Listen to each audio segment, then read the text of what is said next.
Hello students, मैं श्रीकांत सिंह आपका स्वागत करता हूं अपने YouTube channel improve English.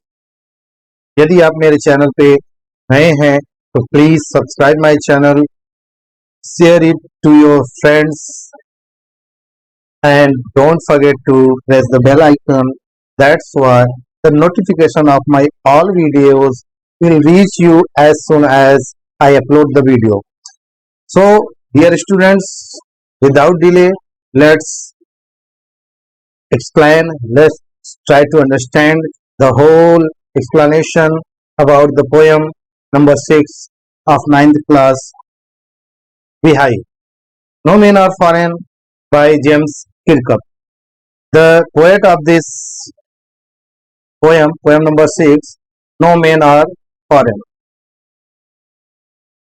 by James Kirkup.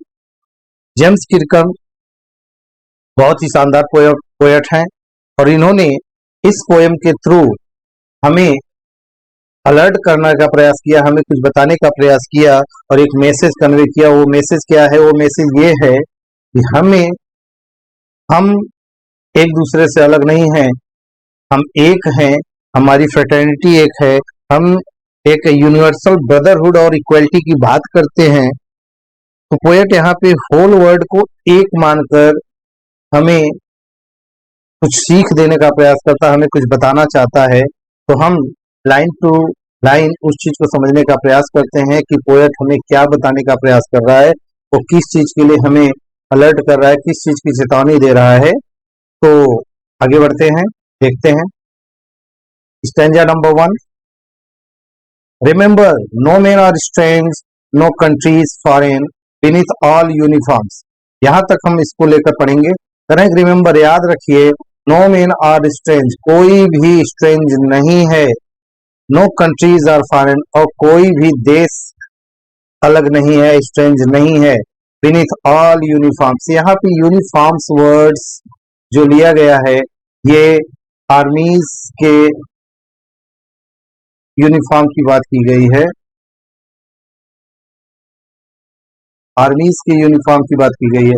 Poet कहता है कि हमें याद रखना चाहिए कि कोई व्यक्ति अलग नहीं है, कोई देश अलग नहीं है, प्रत्येक यूनिफॉर्म के नीचे, आर्मीज का यूनिफॉर्म जो होता है उसके नीचे, बीनीथ मतलब उसके नीचे, a single body breathes like ours, हमारी ही तरह, लाइक आर्स मीन्स हमारी ही तरह, एक सिंगल बॉडी यानी हार्ड मांस का पुतला सांस लेता है, यानी कि हमारी तरह उस यूनिफॉर्म्स के अंदर सैनिक जो होते हैं दूसरे कंट्रीज के, दूसरे देश के, दूसरे प्लेसेस के, वो भी हमारी तरह ही उस यूनिफॉर्म के अंदर सांस लेते हैं, यानी सांस लेने वाली बॉडी एकदम हमारी तरह ही बॉडी है।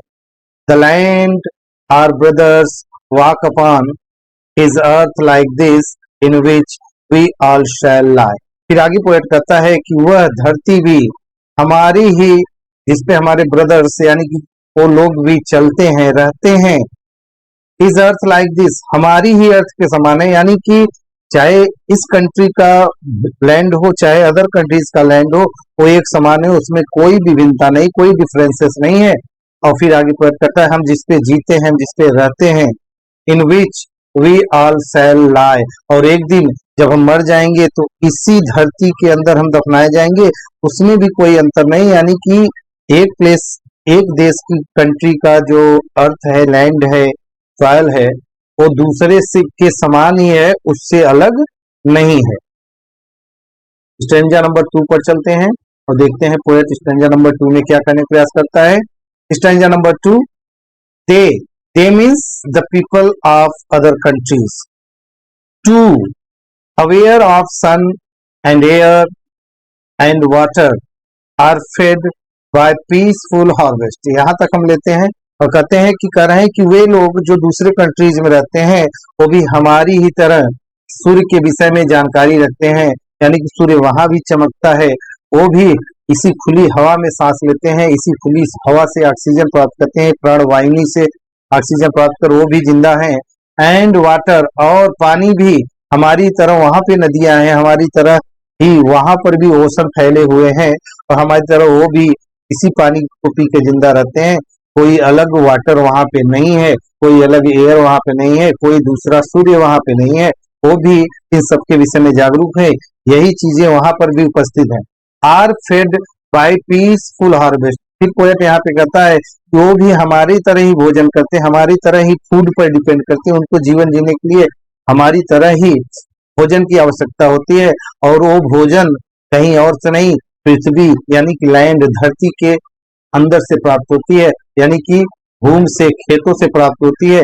जैसे हम खेतों से अनाज प्राप्त करके उसका भोजन ग्रहण करते हैं, उसी प्रकार दूसरे कंट्रीज में रहने वाले लोग भी धरती से ही, लैंड से ही, फील्ड से ही भोजन, फूड, अनाज, सीरियल्स, ग्रेन्स प्राप्त करते हैं और अपना भोजन करते हैं। 5 hours लॉन्ग विंटर स्टार्ट। तब तक ऐसा होता है जब तक कोई युद्ध ना हो जाए, यानी कि युद्ध की स्थिति में जिस प्रकार हम भूखे रहते हैं, हमें दिक्कतें होती हैं, हमें प्रॉब्लम्स होते हैं, हम सफर करते हैं, हमें समस्याएं आती हैं, उसी प्रकार से दूसरे देश में रहने वाले लोग भी भूखे रह जाते हैं, स्टार्व रह जाते हैं, हंग्री रह जाते हैं, हंग्री रह जाते हैं। Their hands are ours and in their lines we read। फिर आगे यहाँ पे पोएट कहता है कि उनके हाथ भी हमारे समान है, यानी कि उनके हाथ भी हमारे समान है, वो भी हमारी तरह ही जीवन जीते, हमारी तरह ही रहते हैं, वो भी हमारी तरह ही काम करते हैं। और वो कहता है कि देयर हैंड्स आर आर्स, उनके हाथ भी हमारे समान है, यानी कि वो भी हमारी तरह ही काम करते हैं। इन दियर लाइन्स, उनकी लाइन्स वी रेड, यानी कि हम उनकी लाइनें पढ़ते हैं और वो हमारी लाइनें पढ़ते हैं, यानी कि जो कुछ वहाँ के लोग लिखते हैं हम पढ़ते हैं, और हमारे के लोग जो लिखते हैं वो वहाँ के लोग पढ़ते हैं, यानी कि हमारी लाइनें भी समान है, तरीका एक है।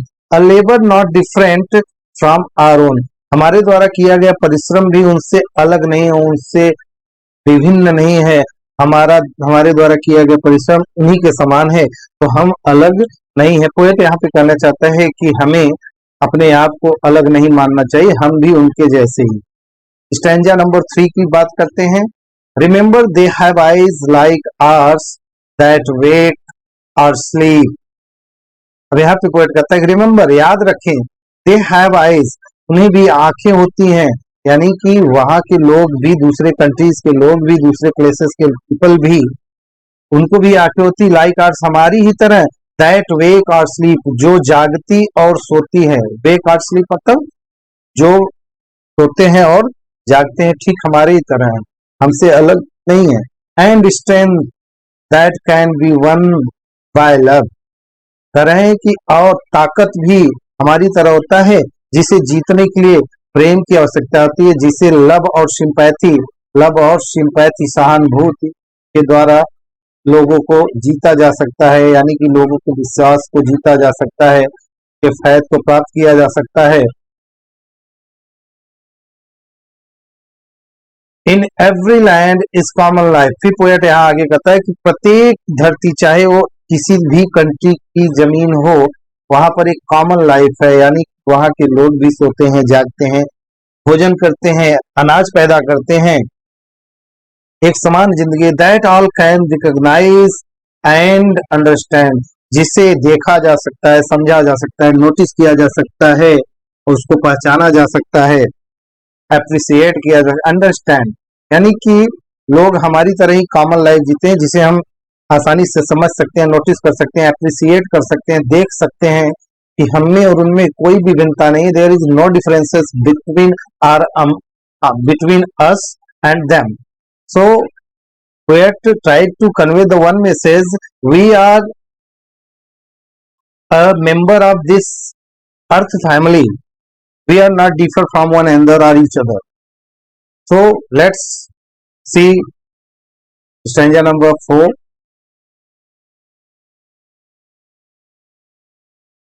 let us remember whenever we are told।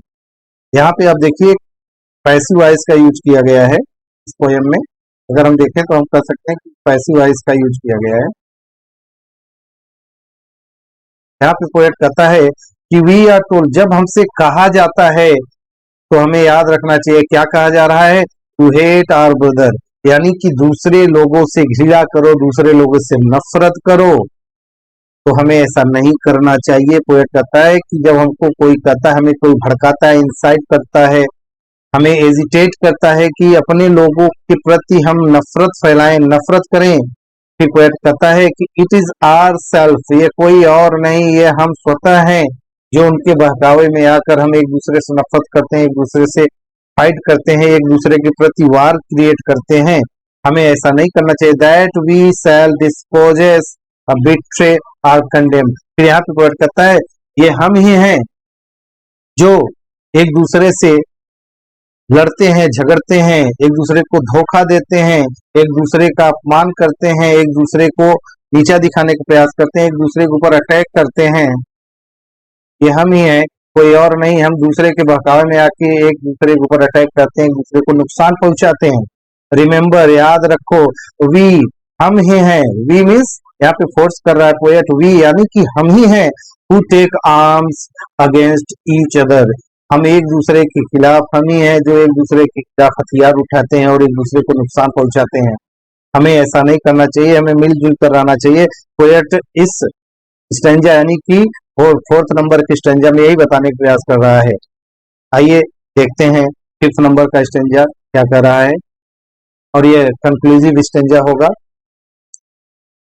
Stanza number 5, it is the human earth that we defile. We means the people. कह रहे हैं कि ह्यूमन अर्थ यानी कि यह पृथ्वी है, ये लैंड है, ये ह्यूमन अर्थ है जिसे हम डिफाइल कर रहे हैं। डिफाइल मीन्स होता है डर्टी करना, होता है कि डर्ट फैला रहे हैं, डर्टी कर रहे हैं, इसको गंदा कर रहे हैं, अगली कर रहे हैं। हम ही हैं जो इसको गंदा कर रहे हैं, अगली कर रहे हैं, इसको खराब कर रहे हैं, पल्यूट कर रहे हैं। एक वर्ड और हम लिखेंगे, पल्यूट कर रहे हैं। They it means we are the responsible person those creating these types of pollution on the earth on which we are living a peaceful life. These are not other, these are us. ये हम ही है, कोई और नहीं है। Our hells of fire, our hells of fire and dust outweighs the innocent. और ये हम ही हैं जो युद्ध के दौरान, युद्ध में हम निर्दोषों को, इनोसेंस मीन्स निर्दोष, जो निर्दोष होते हैं, इनोसेंट होते हैं, जिनका कोई अपराध नहीं होता, वो हमारे द्वारा क्रिएट की गए वार्स की वजह से नुकसान पहुंचता है, मारे जाते हैं। और इसके साथ ही हमारे अंदर की जो ह्यूमन क्वालिटीज है, ह्यूमन इफिशियंसीज है, जो हम इनोसेंस है हमारे अंदर, वो भी नष्ट हो जा रहा है। हम अपनी क्वालिटीज को, हमारी अपनी जो पॉजिटिव क्वालिटीज है उसको भी हम नष्ट कर रहे हैं। Of air that is everywhere our own. और किसको नष्ट कर रहे हैं? उस हवा को। कैसे नष्ट कर रहे हैं? जो हम वार करते हैं, जो हम पॉल्यूशन क्रिएट करते हैं, जो केमिकल हथियारों का यूज करते हैं युद्ध में, उसकी वजह से जो हमारा एयर पॉल्यूट हो रहा है, दूषित हो रहा है, उसकी वजह से हम चारों तरफ उसको नुकसान पहुंचा रहे हैं। रिमेम्बर, याद रखें, no men are foreign and no countries are strength. Poet यहाँ पे कहता है कि कोई भी देश अलग नहीं है और कोई भी कंट्री अलग नहीं है, हम सभी एक है। It means in all these 5 stanzas poet wants to tell us that we are equal. There is no difference between us and them. So without thinking that we are different, there is some difference between them and us, we forget all these warlike minds, warlike moods, and live a peaceful and prosperous life on this land because we are equal. In this poem, poet gives a message of universal fraternity and brotherhood, universal equality. So, without delay, let's finish this, and I hope you understand all the stanzas clearly and you will be able to think it positively and complete the explanation. Thank you.